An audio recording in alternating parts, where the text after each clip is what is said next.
بسم اللہ الرحمن الرحیم یسبح للہ ما فی السماوات وما فی الارض الملک القدوس العزیز الحکیم هو الذی بعث فی الامیین رسولا منہم یتلو علیہم آیاتہ ویزکیہم ویعلمہم الکتاب والحکمہ۔ اب دیکھیے آپ، جیسے وہ آیت 3 دفعہ آ چکی تھی، یہ چوتھی مرتبہ آ رہی ہے۔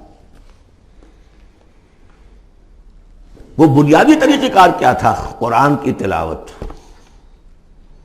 قرآن اس مقناطیس کے مانند تھا کہ جس کے اندر جس کی روح بیدار ہے اس کو کھینچ لے گا۔ یہ ہے آپ کا آلہ دعوت۔ اب آپ کے پاس وہ آ گئے جو سلیم الفطرت، کسی درجے میں سلام، جن کی زیادہ سلیم الفطرت اور زیادہ جو ہے وہ فوراً آ گئے۔ کچھ کو تھوڑا سا وقت لگا، پھر کچھ اور وقت لگا، کچھ اور وقت لگا، تو 12 برس میں مکے کی جو ہے وہ ہانڈی کے اندر پوری طرح بلو کر نکال لیا گیا۔ اور جو نکالا پھر ان کی تربیت، ان کی تعلیم اسی کتاب سے، حکمت قرآن پر بیس کر رہا ہے سارا پروسیس۔ تربیت بھی قرآن سے، تزکیہ بھی قرآن سے، دعوت بھی قرآن سے، تذکیر بھی قرآن سے، تبشیر بھی قرآن سے، انذار بھی قرآن سے۔ تذکیر، انذار، تبشیر، اس سے دعوت ہو گئی، اور شفاء لما فی الصدور، دل کے اندر کے جو روگ ہے ان کا علاج ہے۔ یہ دل کا روگ ہے کیا؟ دنیا کی محبت، اللہ خیر صلی اللہ، مال کی محبت، اولاد کی محبت، سب کیا ہے؟ ہاتھی کے پاؤں میں سب کے پاؤں دنیا کی محبت۔ یہ قرآن نکال دیتا ہے۔ هو الذی بعث فی الامیین رسولا منہم، وہی ہے جس نے بھیجا، اٹھایا امیین میں سے ایک رسول، انہی میں سے۔ یتلو علیہم آیاتہ، ان کو پڑھ کر سناتا ہے اللہ کی آیات۔ یہ وہ مقناطیس۔ وَيُزَكِّيهِمْ وَيُعَلِّمُهُمُ الْكِتَابَ، وہ تزکیہ کر رہا ہے۔ تلاوت آیات کے ذریعے سے غلط نظریات ختم ہوئے، غلط نظریات ختم ہوئے۔ ان غلط نظریات پر جن ہمارے اعمال کی بنیاد تھی، ہر عمل کے پیچھے کوئی نظریہ ہے، کوئی ویلیو ہے جو آپ کے ذہن میں ہے، جس کے تحت آپ کوئی بھاگ دوڑ کر رہے ہیں، تو عمل کر رہے ہیں۔ وہ ویلیو غلط ہے تو عمل غلط ہوگا، ویلیو صحیح عمل صحیح ہوگا۔ قرآن نے ویلیو آپ کی صحیح کر دی، تو گویا کہ اب یہ برے اعمال، بری عادات، یہ جیسے پت جھڑ میں پتے جھڑ جاتے ہیں، خود ہی جھڑ جائیں گے۔ کیسے ہوئیں گے؟ اندر سے غذا ہی نہیں مل رہی، اندر تو جڑ ختم ہو گئی ان کی۔ یہ ہے تزکیہ۔ اور پھر تعلیم کتاب و حکمت، اب انہیں سکھاؤ، احکام دو، اور بڑی گہری بصیرت والی باتیں بھی سکھاؤ۔ وہ سب کے لیے نہیں ہے۔ اس کو وہ کہتے ہیں، جیسے کہ ہمارے ہاں عربی مدارس میں بھی اب ہے شعبہ تخصص۔ فارغ التحصیل تو تم ہو گئے، اب تخصص کرو۔ یہ اصل میں تعلیم حکمت جو ہے، یہ محمد الرسول اللہ کی تعلیم کا اور تربیت کا شعبہ تخصص ہے۔ یہ سب کے بس کا روگ نہیں۔ وَمَن يُؤْتَ الْحِكْمَةَ فَقَدْ أُوتِيَ خَيْرًا كَثِيرًا يُؤْتِي الْحِكْمَةَ مَن يَشَاءُ وَمَن يُؤْتَ الْحِكْمَةَ فَقَدْ أُوتِيَ خَيْرًا كَثِيرًا۔ یہ اللہ تعالیٰ کسی کسی کو صلاحیت دیتا ہے۔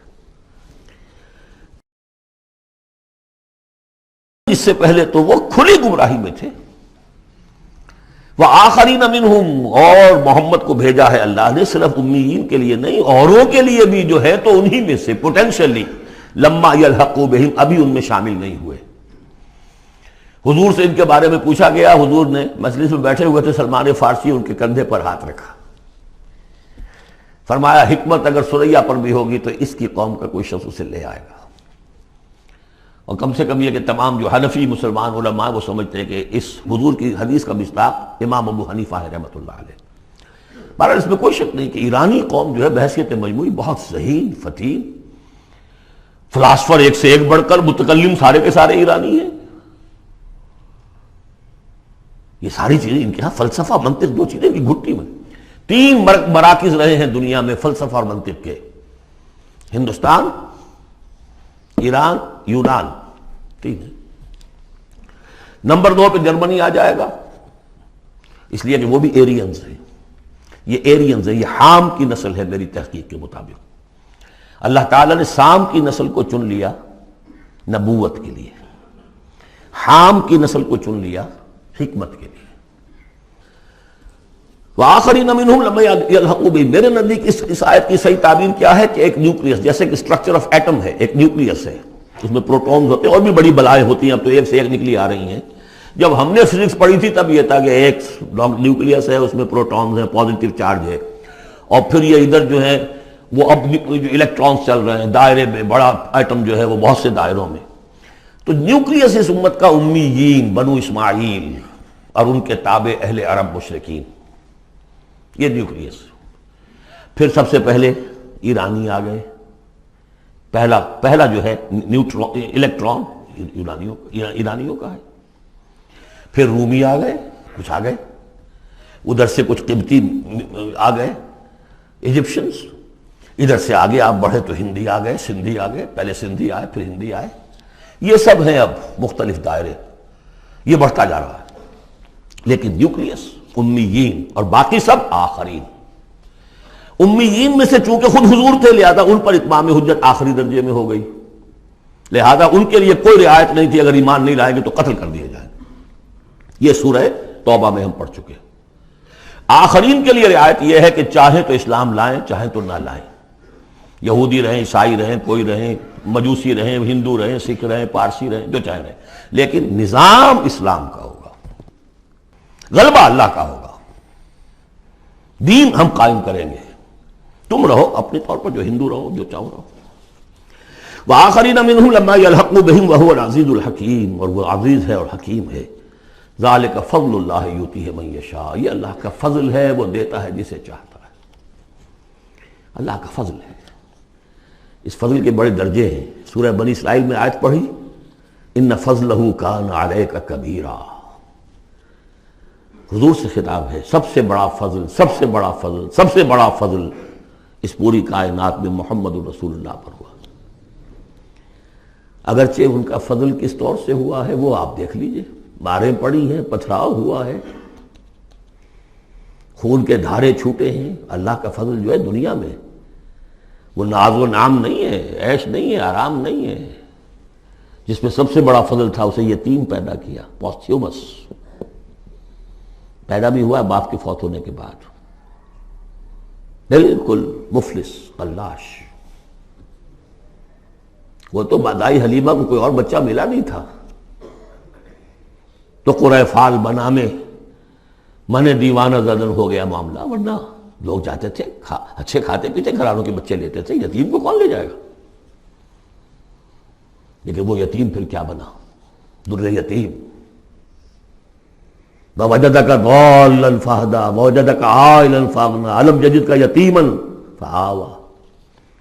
پھر جو کچھ ہوا ہے سخت، آپ کا جو نوجوانی کا دور ہے، سخت مشقت مزدوری۔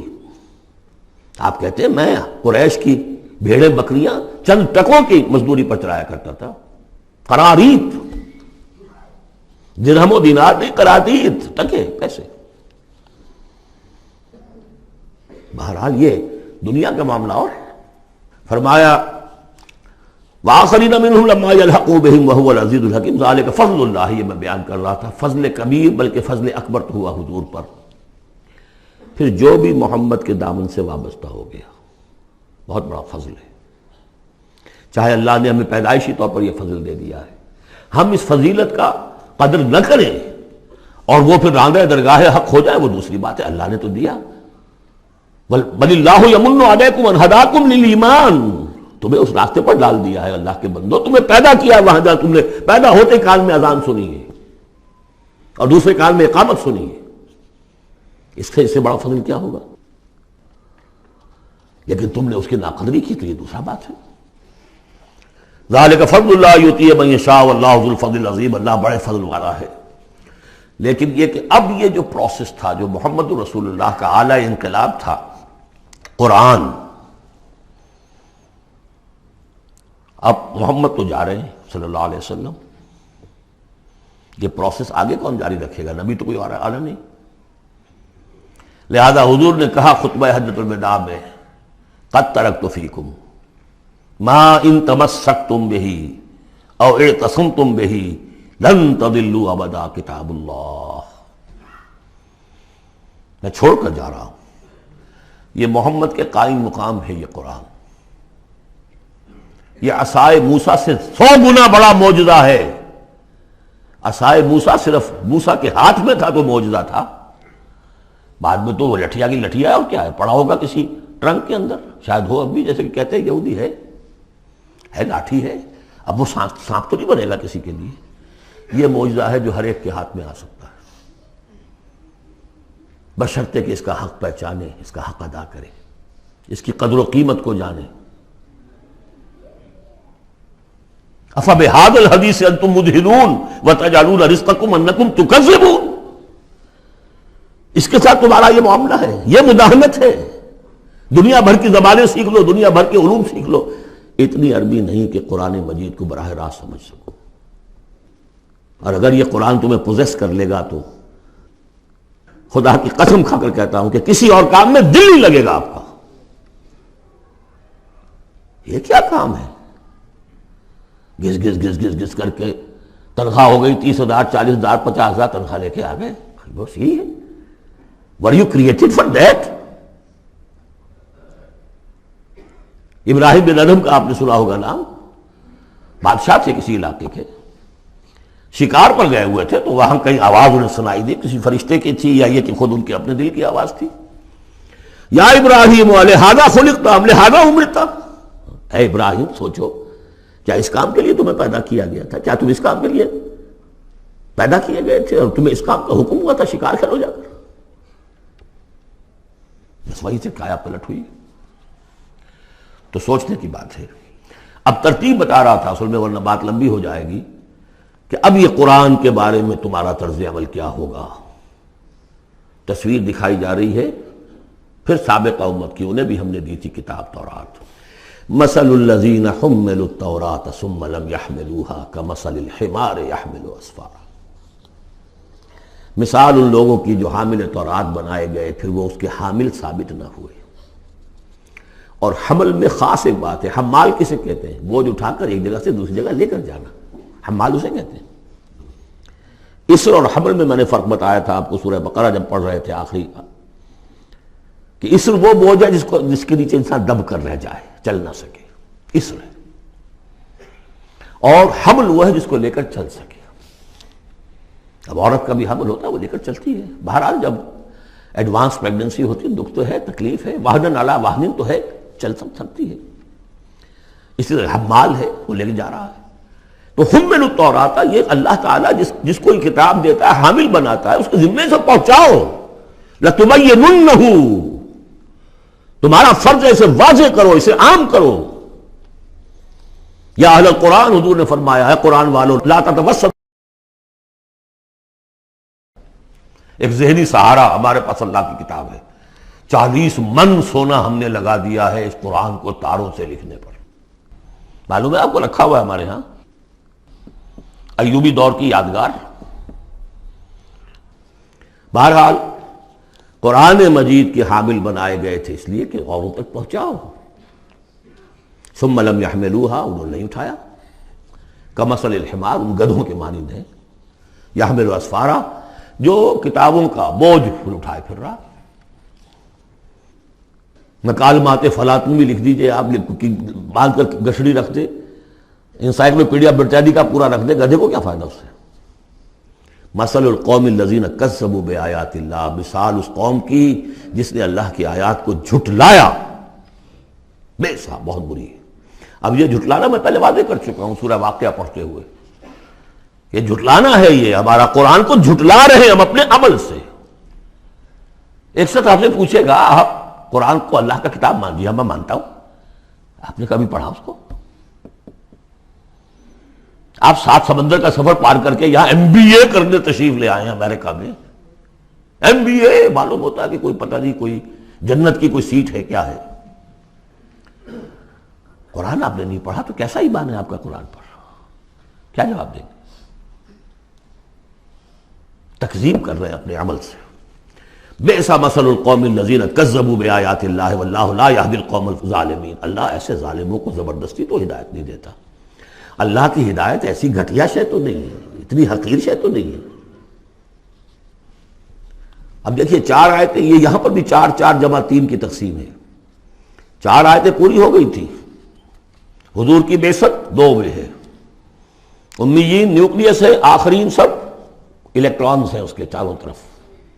یہ ملٹی نیشنل امت ہے. ملٹی نیشنل فرمز تو آپ کو معلوم ہے، ملٹی نیشنل. جبکہ سابق جو امت تھی بنی اسرائیل، وہ یونی ریشیل، ایک نسل کی. یونی ریشیل، یونی نیشنل، یہ multi racial, multi national. Hindi بھی، فارسی بھی، ایرانی بھی، ترک بھی، چینی بھی. اب تو دنیا کا میں نہیں سمجھتا کہ کوئی قوم رہ گئی ہو، کوئی نسل رہ گئی ہو جس میں کچھ نہ کچھ مسلمان موجود نہ ہوں. اور دوسری بات یہ کہ حضور کا بنیادی کیا ہے؟ اعلیٰ دعوت، اعلیٰ تربیت، جس سے کہ مردان کار تیار کیے جو جہاد اور قتال کریں گے، وہ ہے قرآن.